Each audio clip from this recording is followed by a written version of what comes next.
est-ce que vous voulez être convaincant?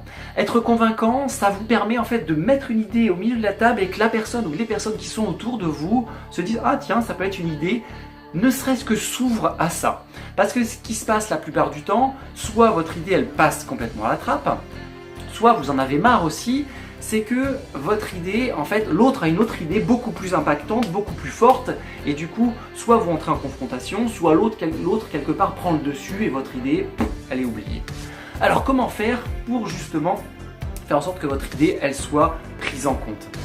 J'ai déjà fait une vidéo sur la dynamique d'être convaincant, et là ce que je vais parler plus particulièrement, c'est la dynamique corporelle.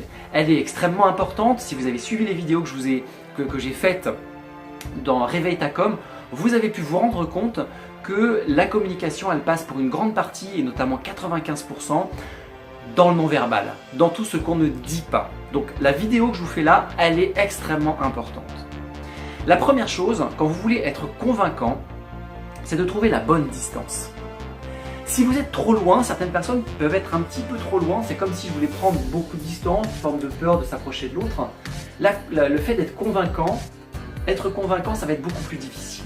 Alors que si vous vous approchez tranquillement, trouvez la bonne distance, pas trop proche non plus. Certaines personnes ont cette envie en fait de s'approcher quelque part, peut-être pour être plus proche de l'autre, mais vous allez vous apercevoir que la personne en face peut avoir un léger mouvement de recul parce que c'est son cercle personnel, c'est son cercle intime. Il y a une distance non déterminée en termes de mètres, mais une distance autour de quelque part de 1,70 m autour de nous qu'il est difficile d'approcher sans rentrer dans quelque chose d'intime. C'est une zone qu'on réserve vraiment à des personnes qu'on connaît bien, avec qui on est très à l'aise. Ça peut être notre conjoint, notre conjointe, nos enfants, toute la sphère familiale aussi, voilà, ou alors des amis extrêmement proches. Voilà. Donc trouver la bonne distance, ni trop proche, ni trop loin. La deuxième chose, c'est de trouver le bon angle. Si vous êtes en face à face, corporellement, vos idées, elles vont être aussi en face à face et en contre. Et c'est beaucoup plus difficile de faire passer une idée quand vous êtes en face à face. Donc l'idée, c'est d'ouvrir légèrement, voir encore un peu plus, d'être légèrement de quart, de côté, et l'idéal serait même d'être vraiment de dos par rapport à l'autre, enfin côte à côte plutôt. Pas dos à dos, sinon la communication est plus compliquée. D'être côte à côte. Et là, du coup, on a une communication où on va être l'un et l'autre dans la même direction. Et dans ces cas-là, c'est encore une fois bien plus simple de faire passer son idée. La troisième chose, elle est extrêmement importante aussi. Et si j'en parle, c'est que j'ai une dynamique particulière là-dessus parce que pendant très longtemps, ça a été très compliqué pour moi de le faire. Il m'a fallu, à un moment donné, prendre la décision de dire à partir de maintenant, je regarde la personne dans les yeux. Regardez votre interlocuteur dans les yeux.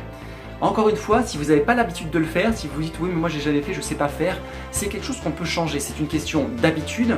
Les habitudes on les prend dans un sens. Je ne regardais pas les yeux de la personne, je regardais la bouche en fait, je regardais ce qui bougeait moi. Et donc les habitudes vous pouvez les prendre dans un sens mais vous pouvez aussi les prendre dans l'autre. Toute habitude peut se changer. Donc si vous prenez cette décision de changer votre regard, de regarder les yeux de l'autre, vous allez voir que ça fait une énorme différence dans ce que vous allez dire et dans l'impact de ce que vous allez dire. Alors, ce qui est important aussi de comprendre, c'est que si vous êtes tout le temps en train de regarder l'autre, vraiment les yeux dans les yeux, tout le temps sans bouger, là du coup ça peut être assez intimidant. Donc il faut trouver aussi cet équilibre entre je regarde la personne dans les yeux et je détourne de temps en temps légèrement le regard. C'est toujours pareil, la première fois ou les premières fois, vous allez peut-être vous sentir un peu mal à l'aise, il y aura peut-être un côté un peu mécanique, je me regarde de côté, je regarde de côté, pas très à l'aise. Mais au bout d'un moment, on finit par trouver cet équilibre-là et on est de plus en plus à l'aise, c'est beaucoup plus facile. Et ça a un double avantage, c'est que non seulement vous devenez beaucoup plus convaincant, mais en plus, à travers les yeux, on voit beaucoup de choses sur le non-verbal. Entre des yeux qui sont souriants, entre des yeux qui sont plutôt tristes, entre des yeux qui manifestent une inquiétude, un questionnement.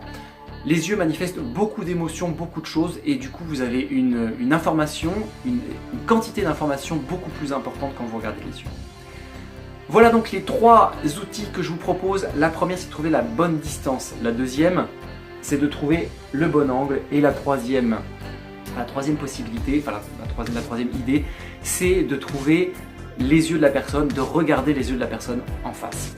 Cette vidéo elle vous a parlé, dites-le moi, mettez un petit pouce et puis partagez-la. Si elle vous a parlé, elle parlera certainement à d'autres personnes. Je vous souhaite une excellente journée, je vous dis à demain pour une autre vidéo de la série Réveille ta com. Un challenge que je me suis donné en fait sur 50 vidéos pour parler de la communication, des problèmes de conflit, des problèmes d'écoute, des problèmes de comment je fais pour parler, pour être plus impactante comme celui-là, comme cette vidéo-là. Je pense que vous trouverez toutes les difficultés de communication qu'on peut rencontrer dans la vie courante. Et la puissance de la communication, c'est quelque chose qu'on rencontre tous les jours, on communique tous les jours. Donc il y a toujours manière de s'améliorer. Je vous souhaite encore une fois une excellente journée et je vous dis à demain. Au revoir.